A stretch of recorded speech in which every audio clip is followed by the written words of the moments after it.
الحمدللہ وسلام علی عبادہ الذین اصطفیٰ خصوصاً علی سید الرسل و خاتم الانبیاء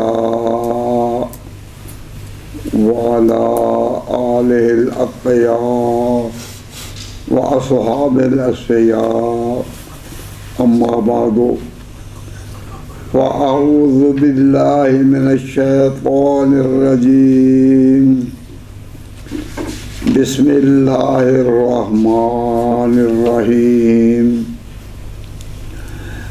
ومن یشاقق الرسول من بعد ما تبین له الہدی ویطلب غیر سبیل المؤمنین نولہ ما تولى ونصلہ جہنم وساءت مصیرا صدق اللہ مولانا العظیم۔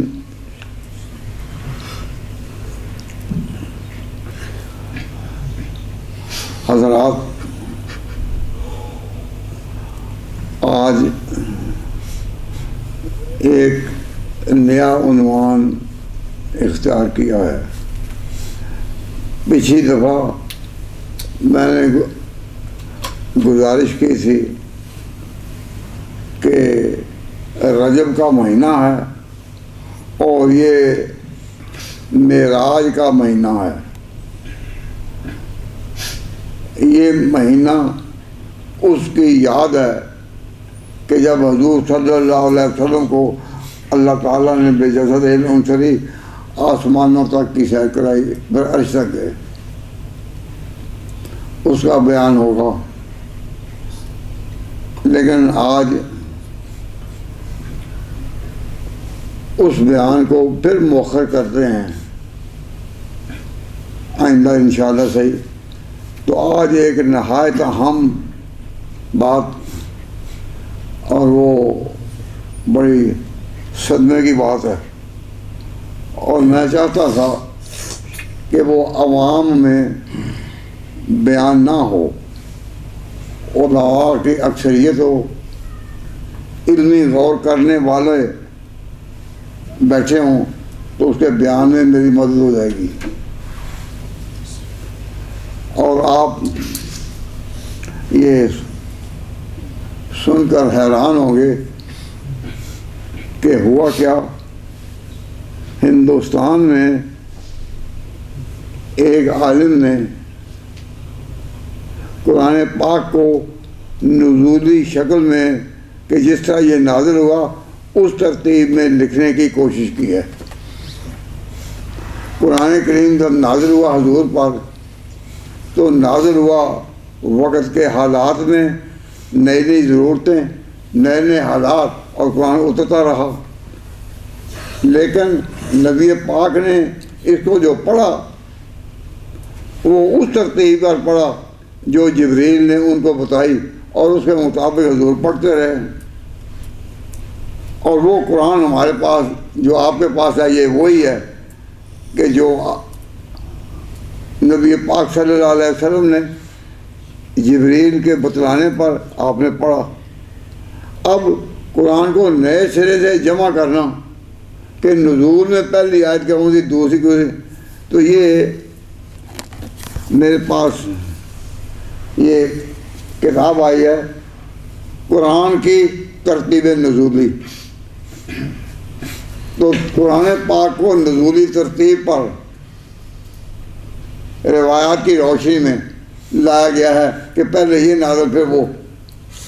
تو پہلے آیت اتری تھی اقرا بسم ربک الذی خلق، تو اس نے اس سے شروع کیا ہے، اقرا بسمک الذی خلق۔ ہمارا جو قرآن ہے وہ شروع ہوتا ہے الحمد شریف سے، اور اس کے بعد الف لام میم ذالک الکتاب۔ جس قرآن کا ہم درس دیتے ہیں، جس قرآن کو ہم پڑھتے ہیں اور اپنے مدارس سے پڑھاتے ہیں، وہ شروع ہوتا ہے اسی طرح الحمد شریف سے اور الف لام میم ذالک الکتابوں سے۔ اب یہ جو اس نے یہ آپ کو نام نظر آ رہا ہے، نظر آ رہا ہے؟ اس کا نام لگا قرآن کی نزولی ترتیب، نزول کی ترتیب نزولی، صورتوں کی نزولی اعتبار سے ترتیب۔ اب ایک نیا مسئلہ چھڑ گیا کہ قرآن کے مقابلے میں ایک دوسرا قرآن جو اس ترتیب پر ہے کہ جس طرح قرآن نازل ہوا، اور وہ ترتیب جو ترتیب رسولی ہے وہ نہیں۔ یہ ترتیب نزولی ہے اور یہ ترتیب رسولی ہے۔ ہم نے جو قرآن پاک پڑھا یا جو پڑھتے ہیں یا اپنے مدارس میں جو پڑھاتے ہیں، اس وقت یہاں انگلینڈ میں بھی تمام مدارس میں جو قرآن پڑھایا جاتا ہے، اور بچے بھی اسکولوں سے فارغ ہونے کے بعد مسجد میں حضرت پڑھنے کے لیے، تو ان کو کون سا قرآن پڑھاتے ہیں؟ وہی قرآن پڑھاتے ہیں جو یہ ہے ہمارا، یہ تو نہیں پڑھاتے۔ اب ان کو پھر سے لوٹانا اس پر، یعنی آج سے 1500 سال پہلے کیا کا جو کام تھا، یعنی قرآن پاک نازل ہوا تھا 1500 سال پہلے، تو اس وقت کسی نے آواز نہیں اٹھائی کہ قرآن نزول کے مطابق جمع ہو، بلکہ جس طرح حضور نے اس کو پڑھا، جس طرح جبریل نے ان کو پڑھایا، اس کے مطابق ہی پڑھتے رہے، اور پوری دنیا میں قرآن ایک ہی تھا۔ اب 1500 سال ہو گئے، اس کے بعد پھر نئے سرے بات چھڑی، اور یہ ہے کہ قرآن کی ترتیب نزولی۔ آپ بتائیں اس سے فتنہ بڑھے گا، انتشار بڑھے گا، اور لوگ کیا کہیں گے؟ ہم لوگ انگلینڈ میں بیٹھے ہیں، اگر اسلامی ملک میں یہ چھپتا تو فوری طور پر، اگر یہ اسلامی ملک میں چھپتا تو فوری طور پر اس پر پابندی لگ جاتی، لیکن یہ چھپا ہے ایسے وقت میں جب کہ ہم انگلینڈ میں ہیں، اور یہاں کی جو غیر مسلم آبادیاں ہیں وہ چاہتی ہیں کہ مسلمانوں میں انتشار بڑھے اور بڑھے، اور یہ جب آئیں گے تو مسجدوں میں آئیں گے، پوچھیں گے اچھا جی نزولی ترتیب والا اور ہے، جو پیغمبر پر قرآن اترا، اور جو اترا تھا ہم تو وہی پڑھتے رہے جو اترا ہے، تو کوئی اور ہے تو انتشار بڑھے گا یا نہیں؟ کیا خیال ہے؟ اب اس صدمے کو کس نے برداشت کرنا ہے؟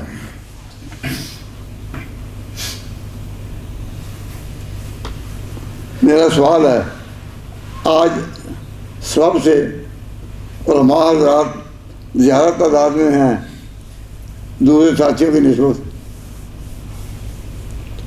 تو میرا یہ سوال ہے کہ یہ صدمہ، کہ یہ دوسرا، یہ 1500 سال پہلے کا قصہ پھر چھیڑا جائے،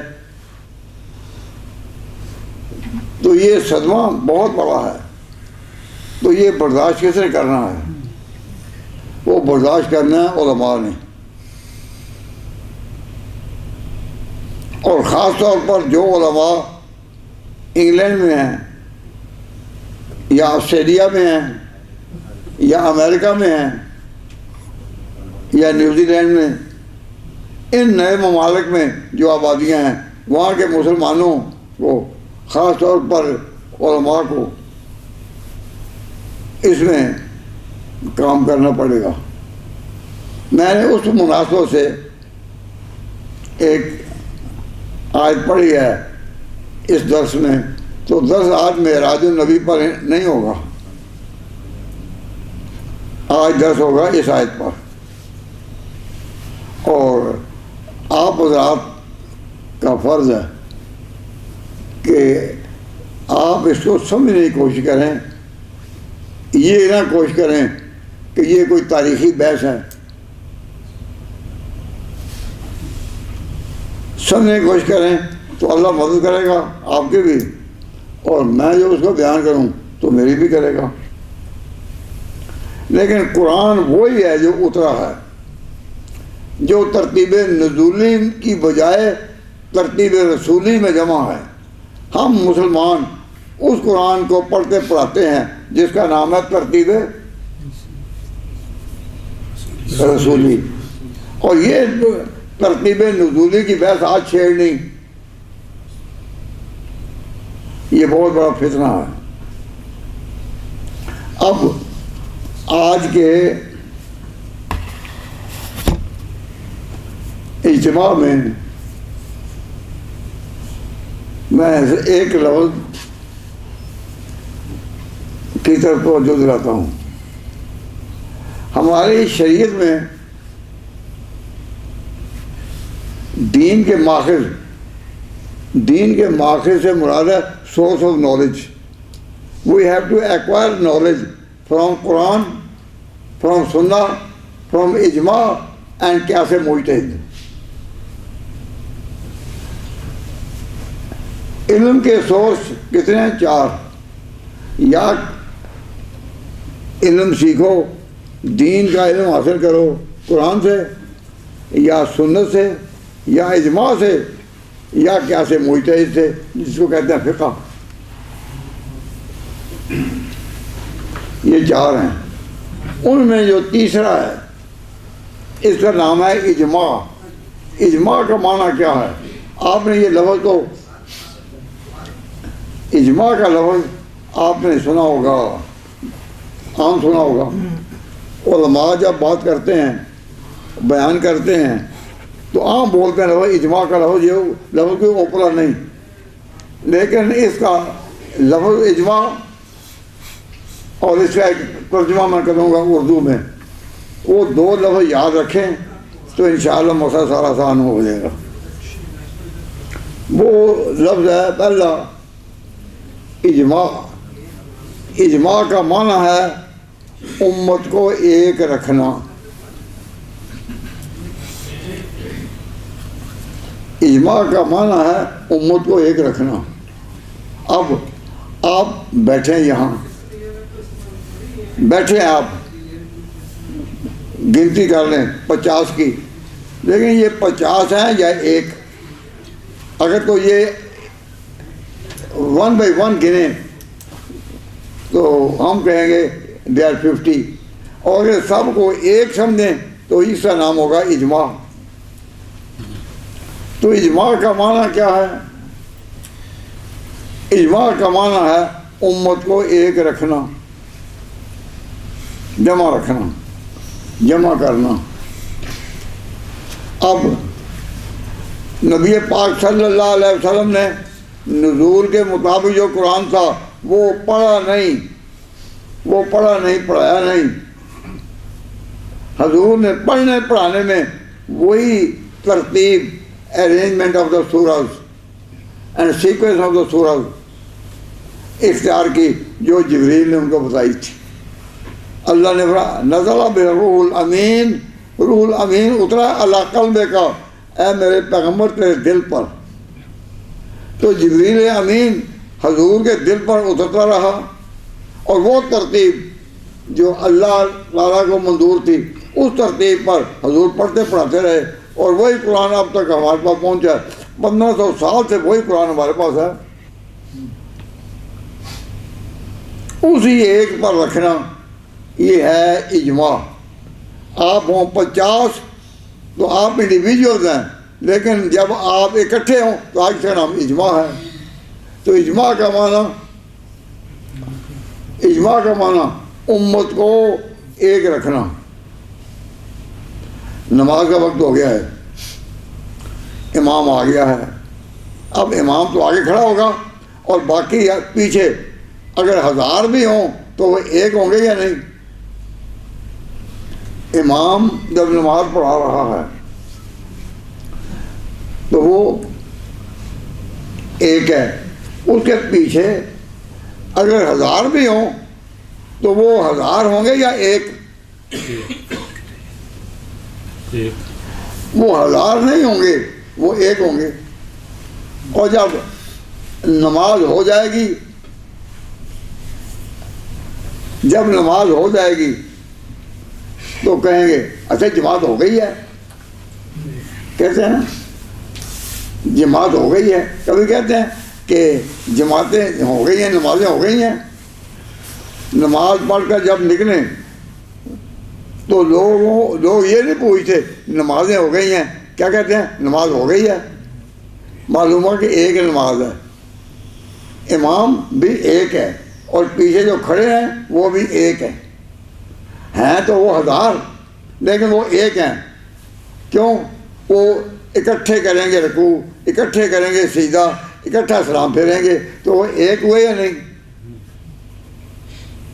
تو جماعت کی نماز ہزار. ہاں یہ حج کے موقع پر جو خانہ کعبہ میں نماز ہوتی ہے تو امام ایک ہے، ادھر سے بھی ادھر سے بھی ادھر سے بھی سب سجدہ کر رہے ہیں کعبہ کی طرف منہ کر کے،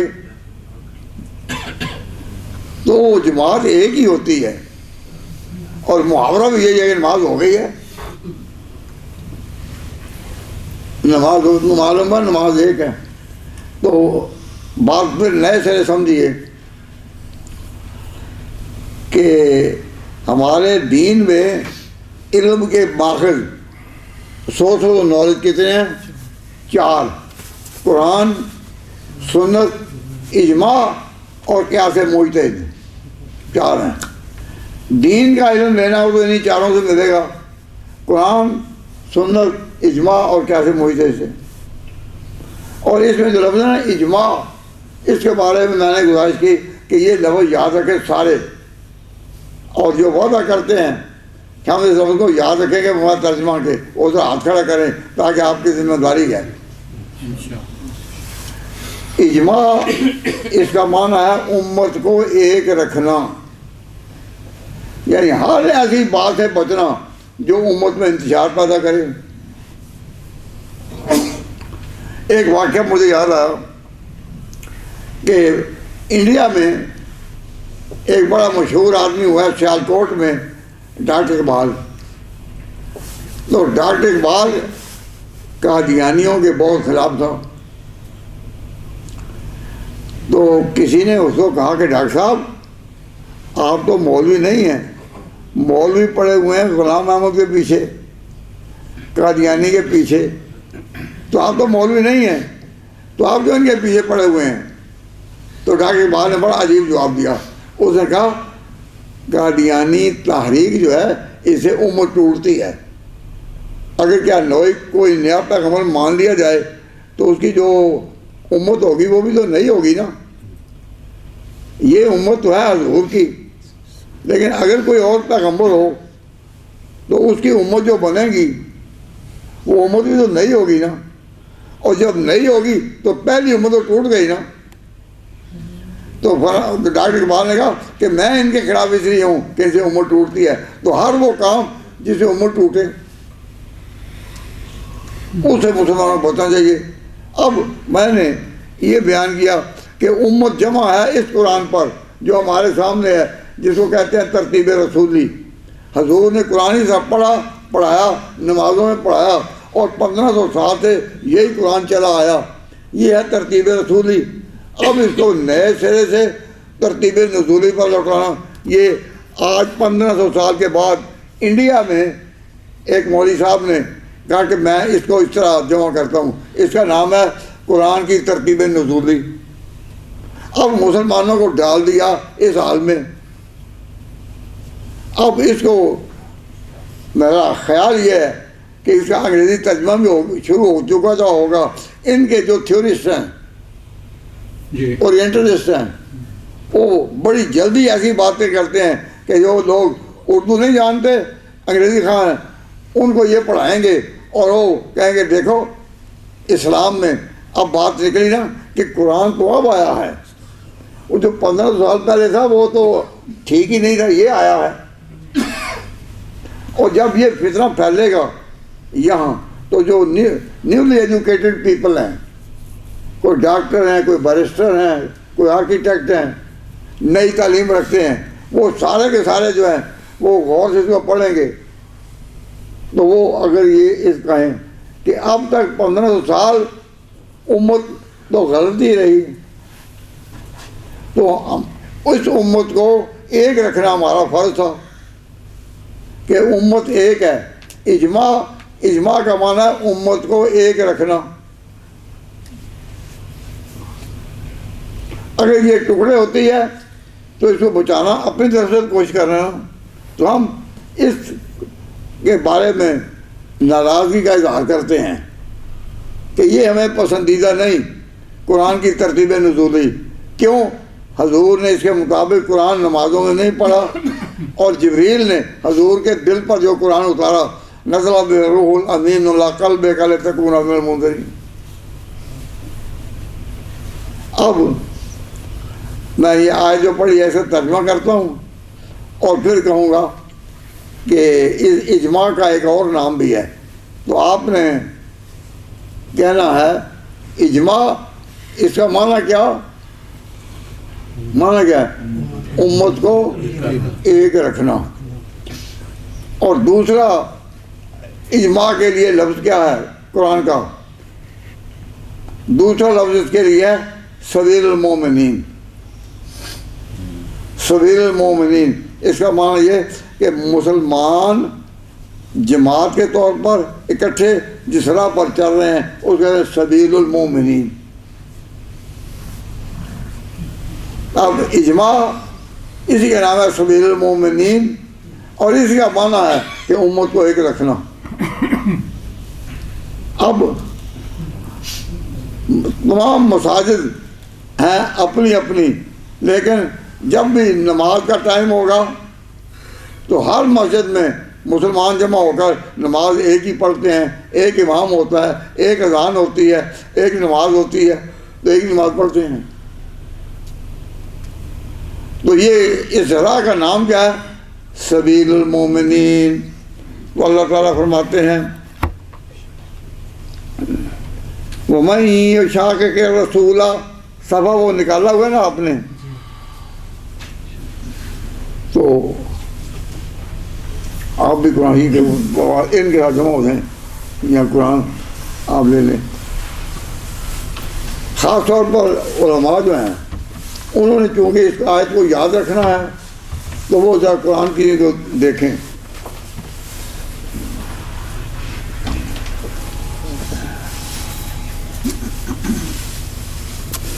وَمَن يُشَاقِقِ الرَّسُولَ مِن بَعْدِ مَا تَبَيَّنَ لَهُ الْهُدَىٰ، جو کوئی مخالفت کرے رسول کی، من بعد ما تبین له الہدیٰ، بعد اس کے کہ کھل چکی اس پر راہ، اس پر راہ کھل چکی. یعنی جب حضور نے قرآن پڑھایا، نماز پڑھائی تو رستہ کھل گیا. اب جو رسول کی مخالفت کرے، جو ترتیب رسولی کی مخالفت کرے، قرآن کی ترتیب رسولی کی جو مخالفت کرے، من یشاقق الرسول، اور جو کوئی مخالفت کرے رسول کی، من بعد ما تبین له الہدیٰ، بعد اس کے کہ کھل چکی اس پر راہ، وَيَتَّبِعْ غَيْرَ سَبِيلِ الْمُؤْمِنِينَ، اور چلے مسلمانوں کے رستہ کے خلاف. یعنی مسلمان جس رستے پر چل پڑے سبیل المومنین، اس کے خلاف چلے، نوَلِّهِ مَا تَوَلَّىٰ، ہم پھیر دیں گے اسی طرف سے جدھر اسے منہ کیا، وَنُصْلِهِ جہنم، اس کو جہنم میں ڈالیں گے. یعنی جو اس رسول کی مخالفت کرے، اس رسول نے جو طریقہ اختیار کیا، اور اس رسول نے جو قرآن پڑھا اور جو قرآن پڑھایا، جو اس ترتیب کے خلاف چلے، وہ ہے یتبع غیر سبیل المومنین، کہ مومنین کے راستے کے الٹ چلے، نوَلِّهِ مَا تَوَلَّىٰ وَنُصْلِهِ جہنم. تو قرآن کہتا ہے کہ ہم اس کو پھر پھیر دیں گے دین سے اور ان کو پہنچائیں گے جہنم میں، وَسَاءَتْ مَصِیرًا، اور وہ بہت ہی بری جگہ جا پہنچا. اب مسلمانوں، اس آیت کی روشنی میں آپ پر ذمہ داری کیا آئی کہ رسول جس بات پر ایک بات اختیار کر لے کہ یہ دین ہے، اس کی مخالفت کرنا جہنم میں جانا ہے. اگر کوئی اس رسول کو چھوڑ کر براہ راست قرآن کو کہے کہ اس کی ترتیب جس طرح نازل ہوئی تھی اس کے مطابق یہ چلے، تو فرمایا کہ اس کو ہم جہنم میں پہنچائیں گے، نصر جہنم. میری بات سمجھ آئی کہ نہیں؟ اب اجماع کے لیے دوسرا لفظ کیا ہے عربی میں؟ اجماع بھی عربی لفظ ہے، اور دوسرا لفظ کیا ہے؟ سبیل المومنین. اور سبیل المومنین کے علاوہ جو چلے، پیغمبر کے طریقے کے خلاف چلے، اس کو ہم جہنم میں پہنچائیں گے. یہ صاف ہے. تو اب مسلمانوں پر یہ فرض عائد ہوتا ہے کہ وہ اجماع کی حفاظت کے لیے اٹھیں، اور اجماع کی حفاظت کے لیے کے خلاف جو شخص بھی بولے اس کی تردید کریں. اب خاص طور پر جس بات کی توجہ کی ضرورت ہے، اس میں انہوں نے پورا ایک نقشہ باندھا ہے اپنا دین پیش کرنے میں. اور یہ انڈیا میں ندوۃ العلماء ایک مدرسہ ہے. ندوۃ العلماء ایک مدرسہ،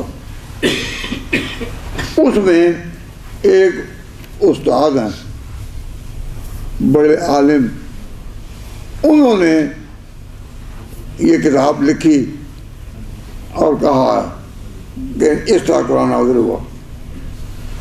اب جو دوسرے استاد تھے سارے، انہوں نے مل کر کہا کہ ہم ان کے ساتھ نہیں چل سکیں گے، ان کو مدرسے سے نکالو.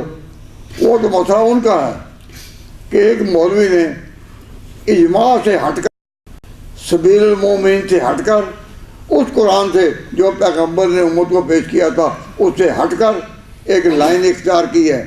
اب آپ کا یہ فرض ہے، ہمارا یہ فرض ہے کہ ہم اس کی تردید کریں اور خود قرآن سے ہی تردید کریں.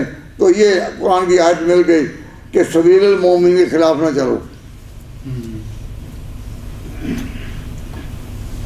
سبیل المومنین کے خلاف. اب دیکھیے نا، ہم جب لوگوں کو بتایا جاتا ہے نماز کا وقت تو اذان دی جاتی ہے تو وہ ہوتی ہے اعلام الغائبین کے لیے، نیند نماز کا وقت ہے. لیکن جب نماز کھڑی ہوتی ہے تو دو لفظ اضافہ ہیں، قد قامت الصلاۃ، قد قامت الصلاۃ.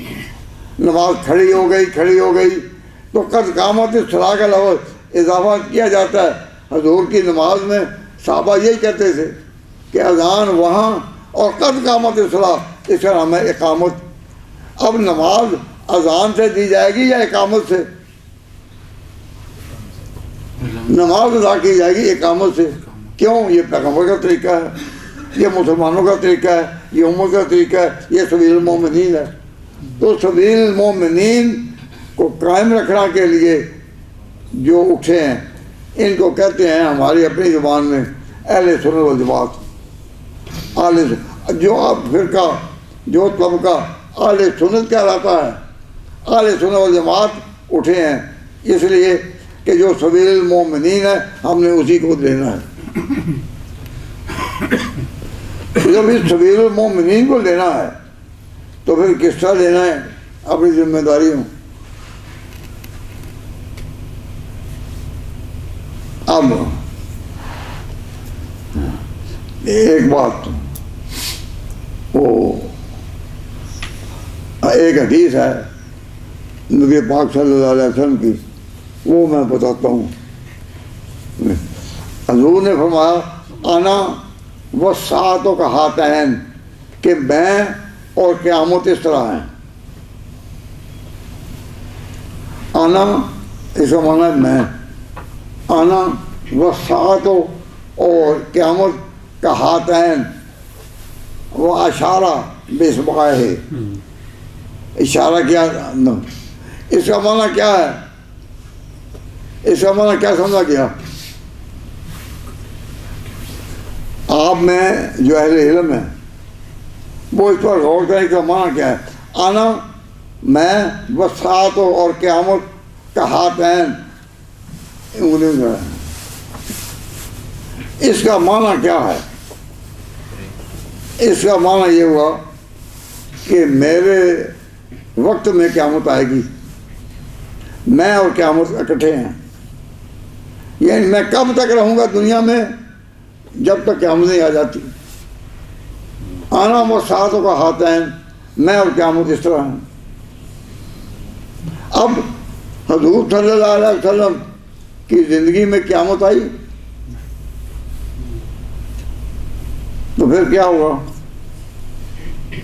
یہ اورینٹلسٹ یہاں کے غیر مسلم جو قرآن پر محنت کرتے ہیں اور انگریزی میں اس کو پڑھتے ہیں، غور کرتے ہیں، یہ کہیں گے دیکھو معاذ اللہ پیغمبر کی بات تو غلط ہو، پیغمبر نے کہا تھا آنا وہ ساتھ کا ہاتھ ہیں، میں اور قیامت ساتھ ساتھ ہیں۔ تو کیا قیامت کے ساتھ حضور کے ہوتے ہوئے قیامت آ گئی ہے؟ حضور کے تو فوت ہوئے بھی 1500 سال ہو گئے اور قیامت اب تک نہیں آئی۔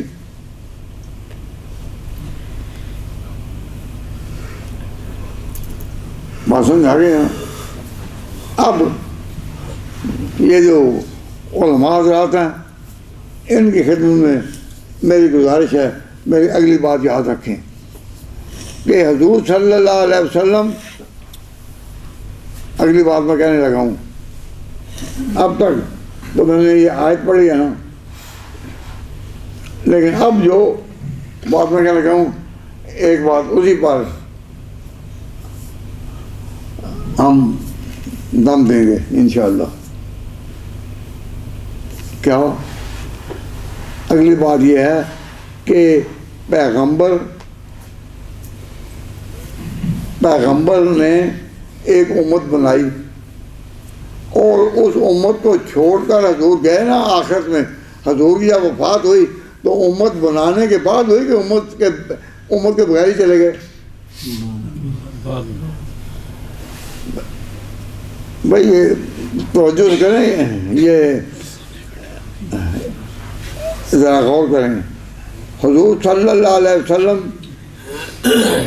اس وقت تک تو نہیں رہے دنیا میں کہ قیامت قائم ہو جائے، لیکن جب آپ کی وفات ہو گئی تو وفات کے بعد حضور نے کوئی امت چھوڑی یا نہیں؟ ایک امت چھوڑی۔ اب وہ امت اور قیامت اس طرح کہ قیامت جو آئے گی وہ اسی امت پر آئے گی، کوئی نہ نیا نبی ہوگا نہ نئی قوم ہوگی، بلکہ امت یہی ہوگی۔ یہ امت چلی کب؟ آج سے 5 سال پہلے سے اور اب تک چلی آ رہی ہے۔ آئندہ بھی یہ امت اگر 10-20 سال اور چلے تو یہی چلے گی، یہی چلے گی اور امت نہیں بنے گی۔ جب یہ بات آ گئی سامنے کہ اور امت نہیں بنے گی، یہی چلے گی، تو جو حضور نے فرمایا تھا آنا وہ ساتوں کا ہاتین کہ میں اور قیامت اس طرح ہے، اس کا معنی یہ کہ میری امت قیامت تک چلے گی۔ تو جب قیامت تک چلے گی تو وہ امت ایک ہوگی نا۔ اگر ہر شخص اپنی اپنی بات کرے، یہ کچھ کہیں، یہ کچھ کہیں، یہ کچھ کہیں، وہ کچھ کہیں، تو پھر تو کئی امتیں بن گئی نا۔ اگر ساری امت ایک ہی بات پر جمع رہے تو پھر امت ایک ہے۔ اب مسئلہ یہ ہے ذرا غور کہ امت ایک رکھنا، امت کو ایک بنانا، بار بار محنت کرنا، دوڑنا، محنت کرنا، پڑھانا کہ امت ایک رہے، اور ہر ایسے کام پہ پہنچنا جس سے امت ٹوٹے، یہ مسلمانوں کا فرض ہے۔ میں یہ جو نیا مضمون یہ بیان کر رہا ہوں وہ یوں ہی کوئی دیوانگی میں تو نہیں کر رہا کہ امت کو ایک رکھنا اس کے ہمارے ذمے ہے، آپ کے ذمے ہے، سارے مسلمانوں کے ذمے ہے کہ ہم امت کو ایک رکھیں اور امت کو ٹوٹنے نہ دیں۔ اللہ تعالیٰ نے حضور کو آخری پیغمبر بنایا، جب آخری پیغمبر بنایا تو اس امت کو آخری امت بنایا۔ حضور نے بنایا انا آخر الانبیاء، میں آخری پیغمبر ہوں، وہ امتی خیر الامم، اور میری امت آخری ہے۔ انا آخر الانبیاء، میں آخری پیغمبر، وانا آخر امتی آخر الامم، میری امت آخری امت ہے۔ تو حضور نے اس امت کو اپنے ساتھ جوڑا یا نہیں کہ میں آخری پیغمبر اور میری امت آخری؟ تو آخری امت جو ہے وہ اور قیامت اس طرح ہے۔ تو حدیث کا معنی یہ ہے کہ آنا وہ ساتوں کا ہاتین کہ میری امت اور قیامت اس طرح. اس میں اپنی ذات مراد نہیں کہ میں اس وقت تک زندہ رہوں گا، یہ نہیں، لیکن میری امت جو ہے وہ رہے گی. کب تک؟ جب تک قیامت آ نہیں جاتی. اور میں اپنی امت کے تھرو، اپنی امت کے ذریعے، اپنی امت سے قیامت کے ساتھ اس طرح ملا ہوا ہوں. سمجھا گیا بات نہیں؟ تو آپ یہ صرف سننے کے لیے نہیں کہ آپ سننے کے ساتھ اس بات کی ہاں کریں، آپ کریں عزم کے ساتھ کہ ہم جہاں بھی اٹھے بیٹھیں گے، اپنے گھروں میں، بچوں میں، اپنی بیٹیوں میں یہی بات کریں گے کہ امت ایک ہے. اس امت کو تقسیم کرنا. اب جس شخص نے یہ قرآن کو پھر ترتیب نزولی پر جمع کرنے کی کوشش کی ہے، اس نے امت کو ایک نئی راہ پر ڈالا کہ نہیں؟ تو ہم کہیں ہم اسی پرانی راہ پر ہیں. اور مسجدوں میں یہ اعلان ہونا چاہیے. اس کتاب کو دیکھتے ہی میں نے ایک ارادہ کیا، پتہ نہیں کہ زندگی ساتھ دے یا نہ دے، لیکن نوجوان علماء بہت سے ہمارے سے اجتماع بیٹھے ہیں، ان سے میری درخواست ہے کہ یہ پھر ذمہ داری جو ہے نا، ذمہ داری آپ حضرات کی ہوگی کہ ہر ایسا اسٹیپ جو ایک امت کے خلاف ہو، وہ جب آئے آپ اسے کھلم کھلا تردید کریں کہ یہ ہماری لائن نہیں ہے. کہ ہم نے 1500 سال سے جو امت چلی آ رہی ہے، ایک اس کو ایک رکھنا ہے. اب مثال میں دیتا ہوں کہ نبی پاک صلی اللہ علیہ وسلم نے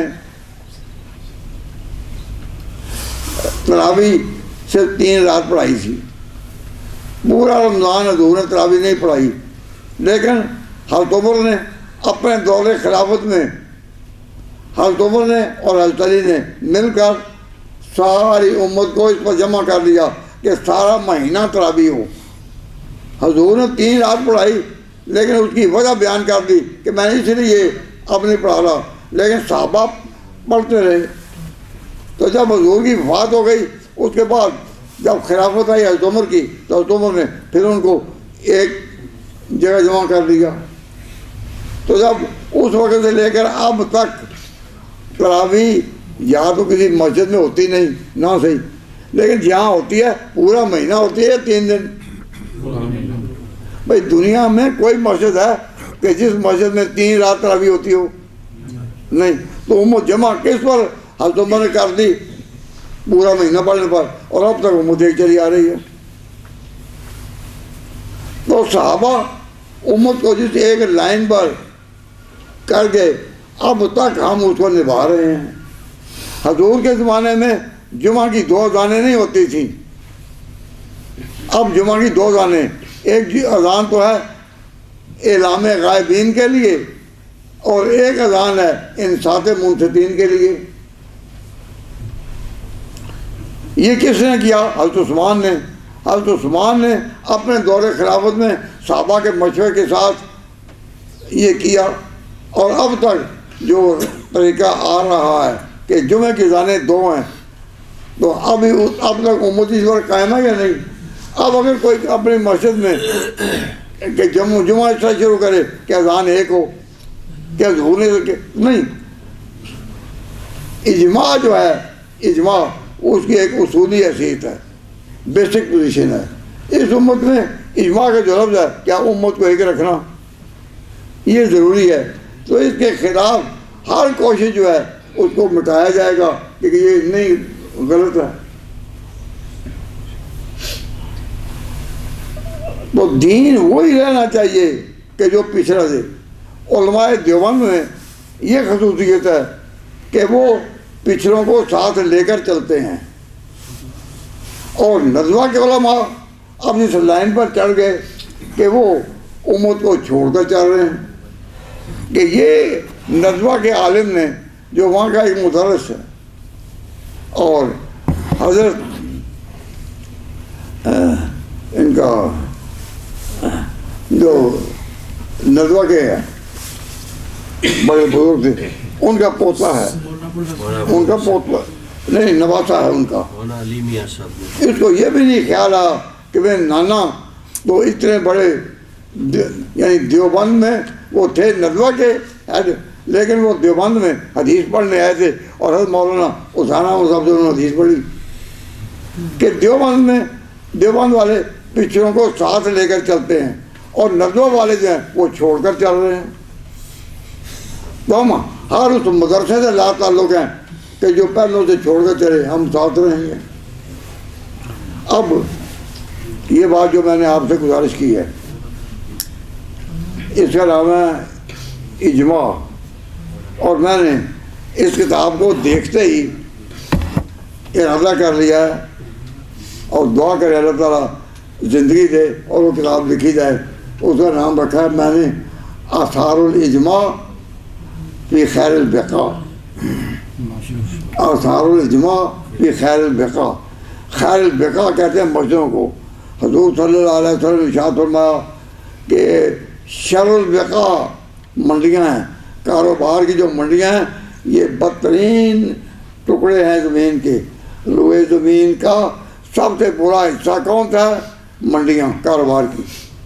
کیوں جھوٹ اتنا چلتا ہے کاروبار میں، ان منڈیوں میں، کہ انسان اندازہ نہیں کر سکتا. تو یہ شر البقاء ہے، اور جو مسجدیں ہیں وہ خیر البقاء ہیں.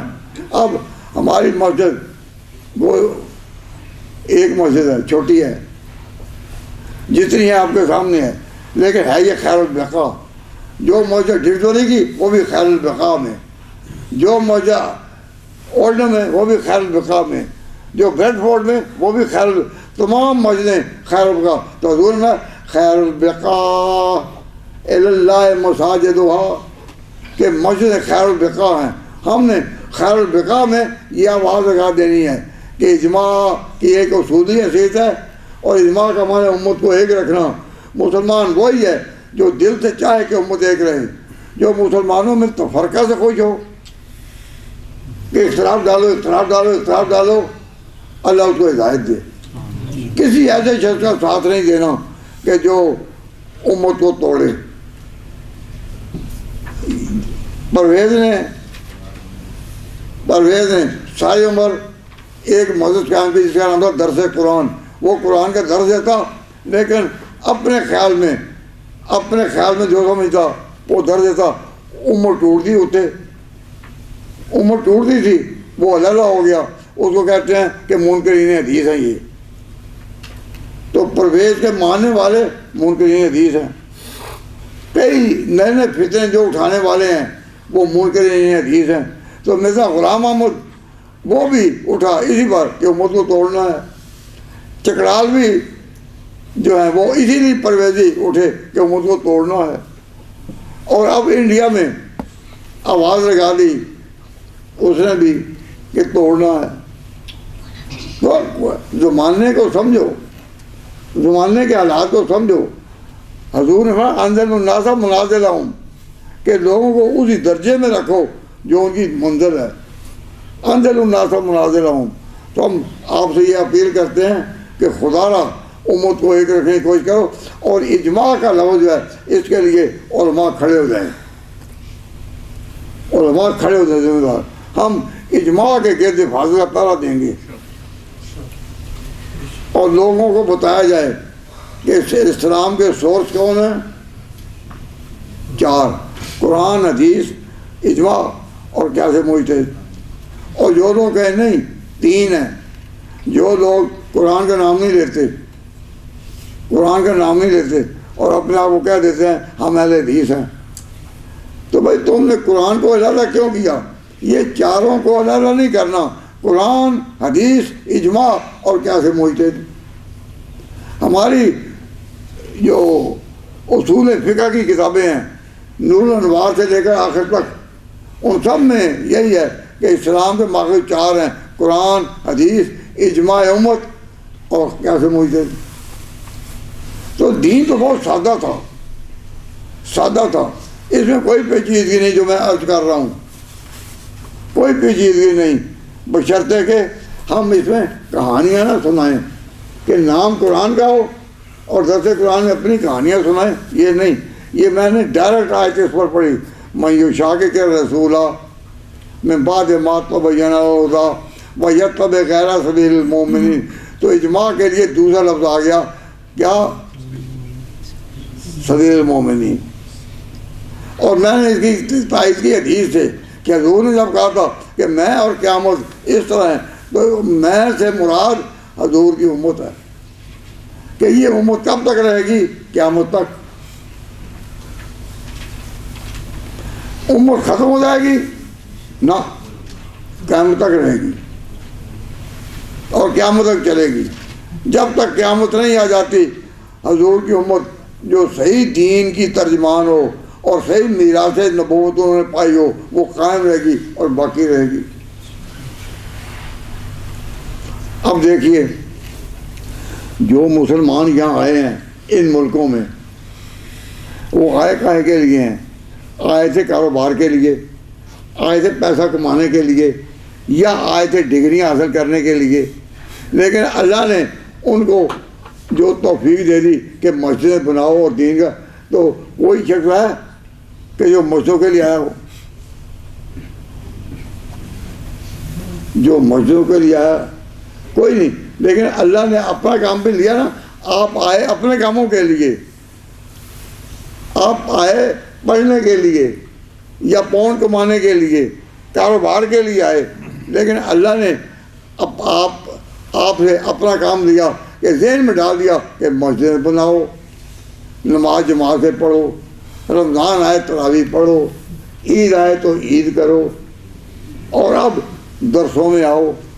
درس ہوتے ہیں، علماء نے اپنی اپنی جگہ یہ قرآن پر محنت شروع کر رکھی، تو جو آتے ہیں تو اللہ تعالیٰ نے یہ جو سلسلہ قائم کیا ہے یہ اللہ نے کیا ہے نا. تو معلوم ہوا اللہ تعالیٰ کو منظور ہے کہ اس امت کو باقی رکھنا ہے، اس امت کو باقی رکھنا ہے، اور یہ امت باقی رہے گی. مجھے ایک چھوٹا سا قصہ یاد آیا. آج سے تقریباً 30 سال پہلے کی بات ہے، 30-32 سال کے پہلے بات ہے کہ پاکستان میں میاں چنو کے ایک مقام میں مسلمانوں نے ایک آواز اٹھائی کہ ہم اپنی مسجد میں 3 رات تراویح پڑھیں گے، 3 رات تراویح پڑھیں گے، کیونکہ حضور نے 3 رات پڑھی تھی. تو انہوں نے اعلان کر دیا کہ ایک مسجد دنیا میں ہو نا جس میں 3 رات پڑھی. تو ان لوگوں نے مجھے بلا لیا.